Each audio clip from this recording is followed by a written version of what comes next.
Look at that big old frown. Concentration phase. I'm a hard working man. Funny looking man.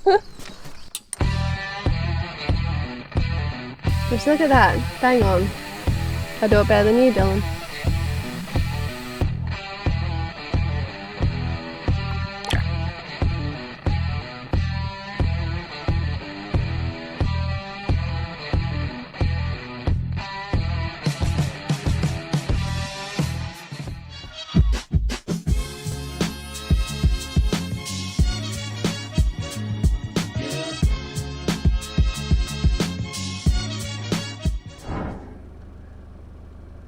Hello, we're just on our way down to Coffin Bay, down the Eyre Peninsula.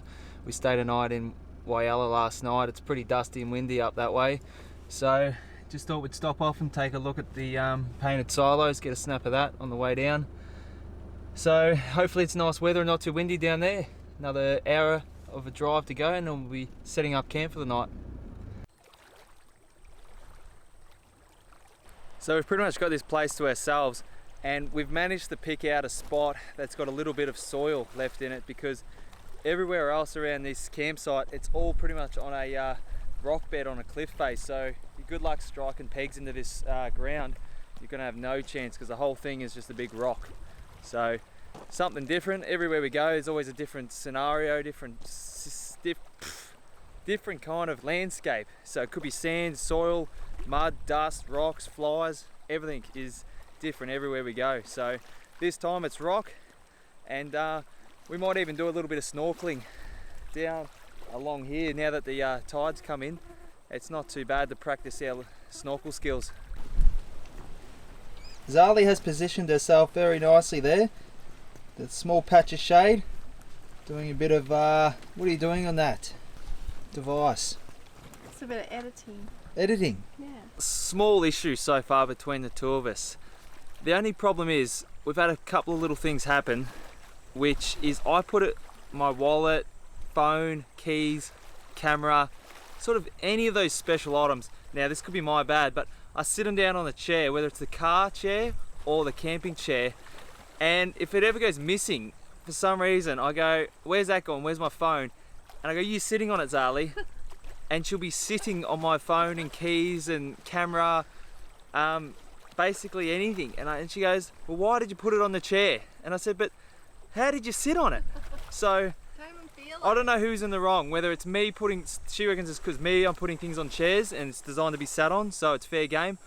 But I just don't know how you see it there and you just plonk straight down on top of it. Feel free to let us know who's in the wrong there, because I just assume that you can sit on a chair without having anything dumped.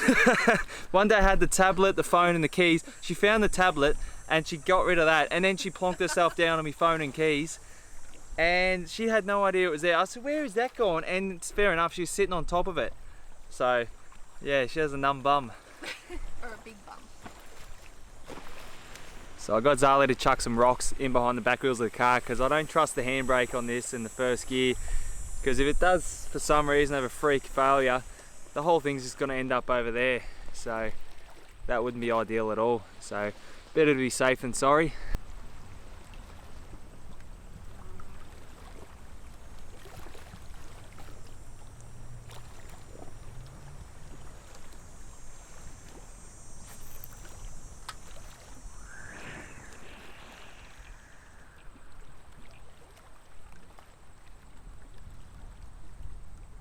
When we woke up in the morning, first thing we saw was a bunch of dolphins directly out in front of our campsite. This was something we saw a lot in the Port Lincoln National Park.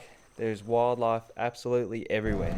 So we just went into Port Lincoln to pick up our key to go into the national park to go see Memory Cove. It's just about, it's what, $50? Yep. To put a deposit down for the key. And then we just went and did a shop at Woolworths to kind of get a few days worth of shopping before we head out into the bush, and it was chaos from the coronavirus. So we were able to get a few things, but the shelves were bare and it was a bit ridiculous actually. So we're kind of glad we're heading back out into the bush for a few nights before, so we don't have to deal with any of that again. But Yeah. It looked like scenes from like Soviet Russia. Supermarkets with just empty shelves and nothing but crap that you don't really want. The stuff that's left is just expensive items, which is still food, so you're not going to starve. It's just all the good stuff's gone, like the budget tomato paste and all that. All the budget stuff's gone that you'd usually buy, but there's still heaps of stuff left. But there's weird times, I tell you what. I don't know, it's kind of a good thing being out the bush, but we don't have the ability to hold much food like every other person is doing. So we can only have enough food for a week, so we're not going to starve, just have to learn to fish properly. Yeah, put the rod in, see how we go. But yeah, it's getting a bit silly, you know, people just buying food just because they can.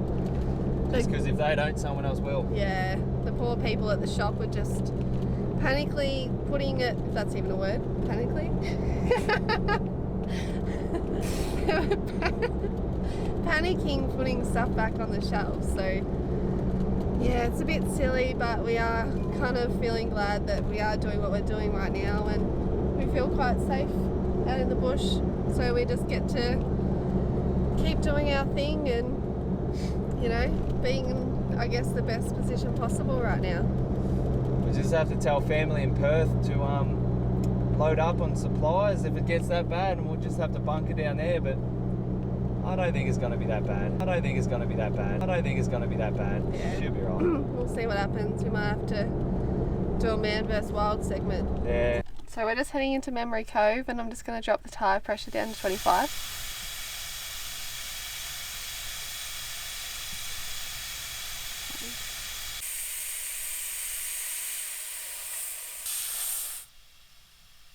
Oh, would you look at that? That is how you deflate a tyre.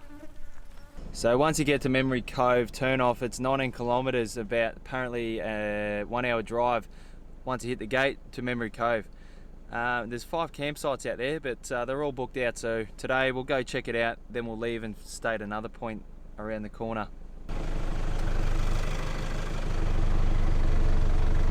Thank you, madam. I'll be on my way. You're welcome, sir.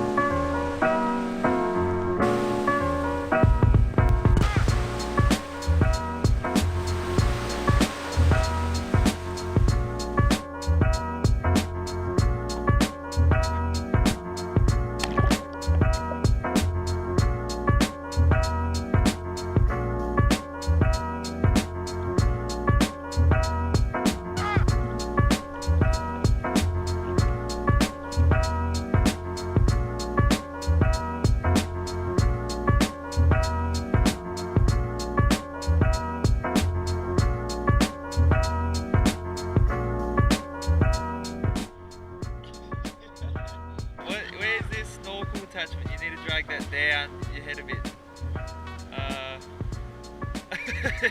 Okay.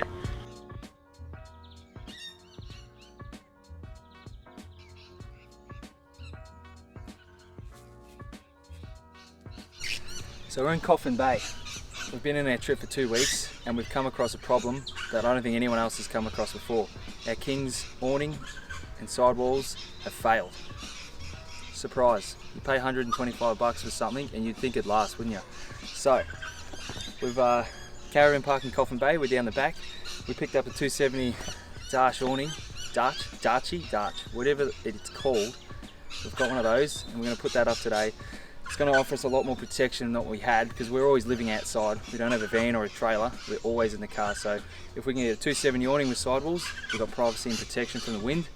And then when the midges, mozzies and flies and bugs get really bad at night when we're on the laptop or we're doing something, watching a movie, we can have one of the walls open on the 270 and we can jump into the RV3 tent for a bit of a refuge from the elements. So yeah, had to let the moths fly out of the wallet last week, but it's going to be a lot better because we were pulling our hairs out the other day, getting smashed by the wind. So we'll get it up and see what it looks like.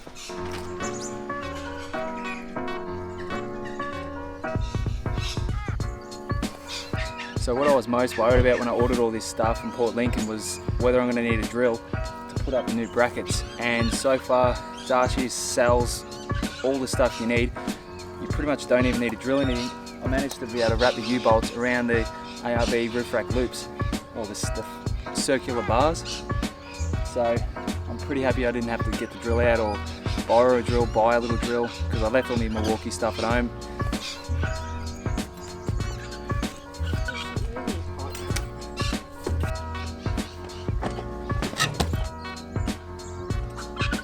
I'm a hard working man. Funny looking man. How do you rate the install time? Install time's about 2 minutes. Simple as that, you know? 2 minutes and one argument. Yeah, 2 minutes until your first argument.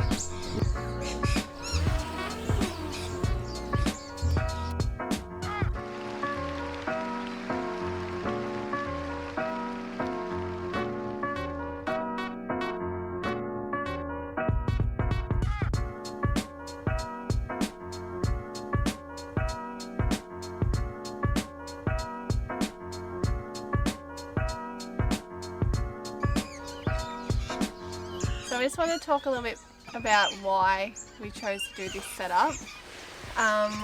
We've only been doing this about 2 weeks, and we think that's been plenty enough time to kind of gather what we like about our setup and what we haven't.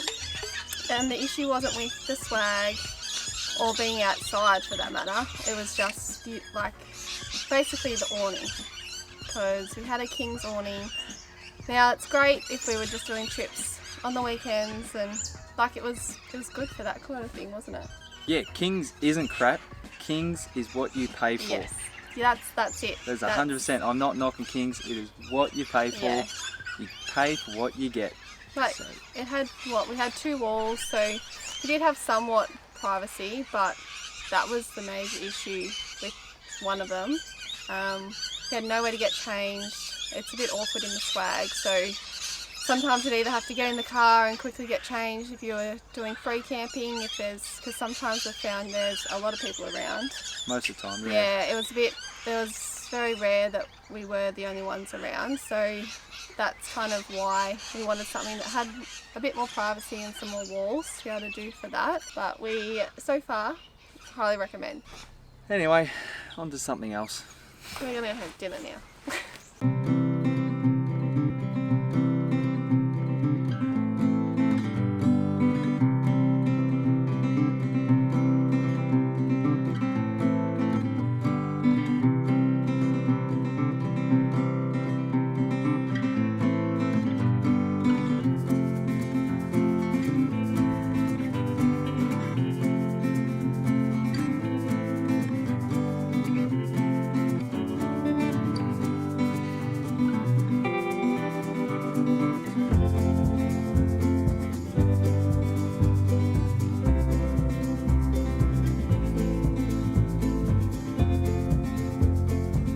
Charlie's getting dressed. She's putting on her high heels.